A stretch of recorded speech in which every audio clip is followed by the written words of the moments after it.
Commercial vehicle companies just posted their best result in years. Some are even growing at 67%, and this might just be the beginning. Welcome to day 9 of 100 days of sector snippets. Basically, commercial vehicles like trucks, buses, cargo carriers are India's logistics backbone. For 2 years, FY24 to FY25, this sector was completely stuck. The sales were flat with barely any growth.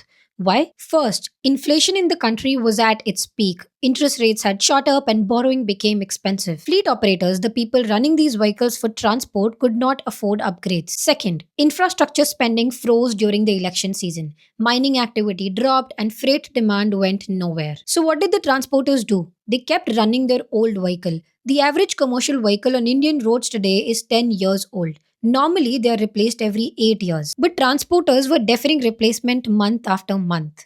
And then came September 22nd, 2025. The government slashed GST on commercial vehicles from 28% to 18% and completely waived off an additional tax called compensation cess. Overnight, a 25 lakh rupee truck became 22 lakhs. 3 lakhs cheaper. Manufacturers like Tata Motors, Ashok Leyland, Mahindra immediately passed the entire benefit to buyers.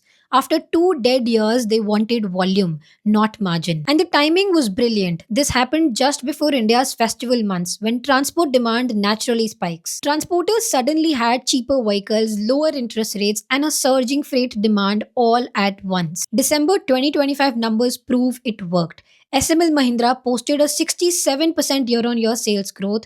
Tata Motors commercial vehicles jumped to 25% and Ashok Leyland grew 27%. And here's the bigger picture. This sector moves with the economy. When GDP grows, infrastructure expands and commercial vehicles boom. Right now, India is entering a growth phase and we are only 4 months into what could be a 3 to 4 years of super cycle. Because this isn't just new demand, it is replacement demand. Millions of vehicles must be replaced to keep the supply chains moving. For investors, there are 3 levels to play this. Level 1, the manufacturers. Tata Motors, SML Mahindra, Ashok Leyland, direct plays on commercial vehicle sales. Level 2, the financiers, NBFCs like Shriram Finance, Mahindra Finance, Sundaram Finance, who lend specifically for commercial vehicle purchases. Level 3, companies that supplies ancillary parts to commercial vehicles like Jamna Auto and Happy Forgings. So right now, we are standing at the bottom of a super cycle. If you don't start researching on this sector, somebody else will.